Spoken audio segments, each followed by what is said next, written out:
শ্বশুরবাড়িতে কোরবানিদের দিনটা সামাইরাকে নিয়ে এত অশান্তি আর কান্নাকাটির মধ্যে দিয়ে গিয়েছে যে কি বলবো, কেন এত অশান্তির মধ্যে দিয়ে গিয়েছে সেটা একটু পরেই বলছি। তো এর মধ্যেও তোমাদের জন্য ছোট একটা ঈদ ব্লগ রেডি করেছি, আই হোপ সবার কাছে ভালো লাগবে। So hello everyone, this is Maliha, welcome back to my new blog. তো রাতে 9টার দিকে এখন আমি রেডি হয়ে যাচ্ছি। আমি আজকে একদমই ছোট একটা ব্যাগ নিচ্ছি, এর মধ্যে ঈদের ড্রেস সবকিছু গুছিয়ে নেওয়ার চেষ্টা করছিলাম, যেহেতু অল্প দিন থাকবো তাই বড় ব্যাগ ক্যারি করতে চাচ্ছিলাম না। চেয়েছিলাম আর একটু আগে বের হতে, বাট আজকে সারাদিন এত বেশি ব্যস্ত ছিলাম যে আমি একদম দম ফেলারও সময় পাইনি। আমাদের বাসার সব কাজ রেডি করে সবকিছু আম্মুকে গুছিয়ে গাছিয়ে দিয়ে এখন বের হতে পেরেছি। তো এই তো আমি সামেরা বের হয়ে গিয়েছি, আর রাস্তায় বের হতেই গরু দেখছিলাম। কোরবানির ঈদটা আসলে গরু দেখার একটা অন্যরকমই মজা।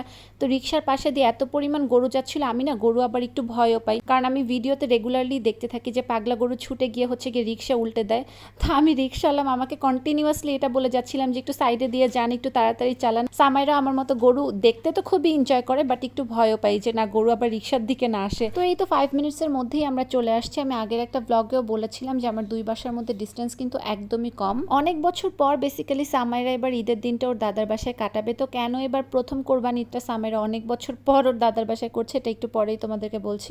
তো যেহেতু আমি অনেক রাত করে আসছিলাম, এসেই আমি ডিনারটা করে নিলাম, আর দেখলাম যে আমার শাশুড়ি ডাল, গরুর কলিজা ভুনা, ডিম করেছিল, আর কি যেন একটা সবজিও রান্না করেছিল, বাট আমি সবজি একদমই পছন্দ করি না, তাই সবজি আমি খাইনি। আমি গরুর কলিজা ভুনা, ডাল আর ডিম দিয়ে ডিনারটা কমপ্লিট করেছি। আমার শ্বশুর কখন গরু কিনে নিয়ে আসবে এটার জন্য ওয়েট করতে করতে 1টা বেজে গেছে। তো আমি সামাইরাকে বললাম যে চলো আমরা একটুখানি ঘুম দিয়ে উঠি এর মধ্যে, কারণ কতক্ষণ লাগবে। তো রাতে 3টা বাজে আমার শ্বশুর গরু কিনে নিয়ে এসে নিচে আমাদেরকে ফোন করলো যে গরু দেখতে সবাই নিচে নামো। আমি আর সামাইরা একদম মাত্রই ঘুমিয়েছিলাম, হঠাৎ কাঁচা ঘুম থেকে উঠে নিচে চলে আসছি। তো আমার সবকিছু একদম ব্ল্যাঙ্ক লাগছিল। উঠে নিচে এসে দেখি এই বিল্ডিং এর নিচে এত গরু, যে এই বিল্ডিং এর নিচেই মনে হচ্ছিল ছোটখাটো একটা গরুর হাট বসেছে। তো আমি একদমই দূরে থেকে দেখছিলাম, কারণ নতুন গরুটা আনার পরে সবগুলো গরু উঠে গিয়েছে, একটা আরেকটার সাথে মারামারি করতেছিল। তো আমার একটু ভয় লাগছিল।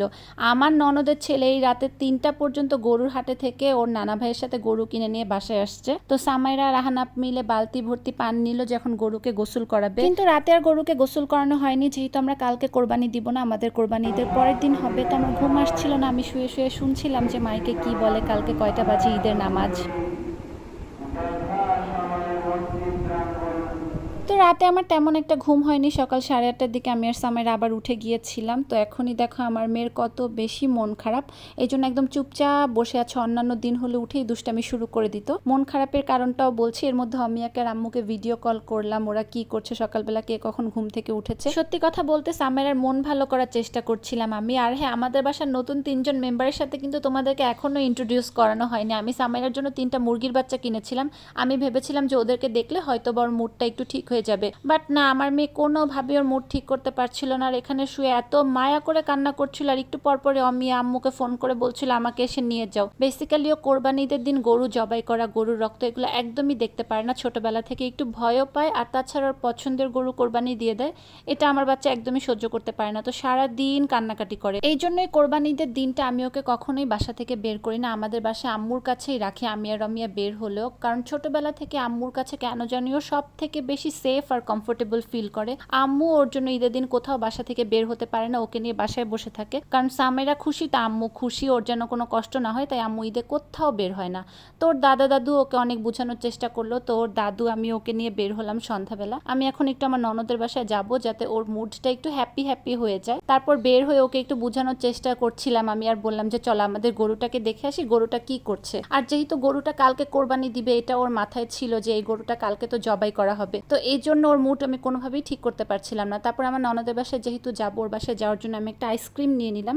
আর আমার ননদের বাসা থেকে আমার শ্বশুর বাসা গিয়ে একদমই জাস্ট 1 মিনিটের রাস্তা। তা আমি বের হলাম আর চলে গেলাম। এটাও আমি আমার মেয়েকে খুশি করানোর জন্যই গিয়েছিলাম। ও গিয়ে ওর ফুপির কাছে গেলে অনেক খুশি হয়, নর্মালি যাওয়ার জন্য পাগল হয়ে যায়।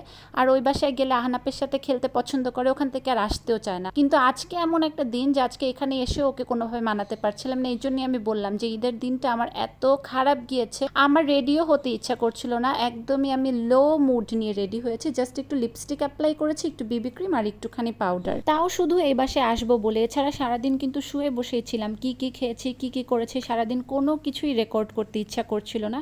শুধুমাত্র সামাইরা আমাকে এত পরিমাণ ডিস্টার্ব করেছে, আম্মুকে বারবার ফোন করে বলছিল আমাকে এসে নিয়ে যাও। তো এখানে তমাপুর একটা তোতা পাখি ছিল, যেটার সাথে সামাইরা একটু খেলছিল আর ওকে কথা বলানোর চেষ্টা করছিল। তা আমিও একটু মনে মনে সান্ত্বনা পাচ্ছিলাম যে না যাক, এখন যদি ওর ওর মুডটা একটুখানি ঠিক হয়। তারপর এখানে আমরা একটু নাস্তা টাস্তা করলাম। তারপর সামাইরা হচ্ছিল গিয়ে ওদের বাসার বিড়ালটাকে দিয়ে একটু খেললো। আমি চিন্তা করছিলাম যে ঠিক আছে এখন ওকে একটু ঘুরিয়ে ফিরিয়ে আবার বাসায় চলে যাব, কিন্তু আমার মেয়ে যে এই কাহিনী করবে এটা আমি একদমই বুঝতে পারিনি। ওকে যেই বললাম যে চলো দাদার বাসায় ফেরত যাই, এই টাইমে ও এত বেশি কান্না করা শুরু করলো যে ও এখন অমিয়ার কাছে ফেরত যাবেই। বেসিক্যালি ওর মুরগির বাচ্চাগুলোকেও খুব বেশি মিস করছিল, তো মুরগির বাচ্চা দেখবে অমিয়ার কাছে যাবে। কালকে যেহেতু দাদার গরু কোরবানি হবে, কোনোভাবেই ওই বাসায় যাবে না। তারপর তমাপু ওকে একটু বোঝানোর চেষ্টা করলো, চুল বেঁধে দিল, বাট না, ও এখন ওর মুরগির বাচ্চা দেখবে আর অমিয়ার কাছে যাবে। ওকে আর আমি কাঁদাতে পারছিলাম না। আজকে সারাদিন আমার বাচ্চা কান্না করেছে। আমার ওর কান্না দেখতে এত পরিমাণ খারাপ লাগছিল যে রাতের 12টা বাজে ওকে নিয়ে বের হয়েছে আমার বাসায় যাওয়ার জন্য। এইদিকে আমি আমার জিনিসপত্র সবকিছু এইদিকে ওইদিক করে রেখে আসছিলাম যে রাতে বাসায় গিয়ে গুছিয়ে ঘুমাবো, বাট কি আর করার। তো আজকের ব্লগটা এই পর্যন্তই ছিল। আশা করছি সবার কাছে ভালো লেগেছে।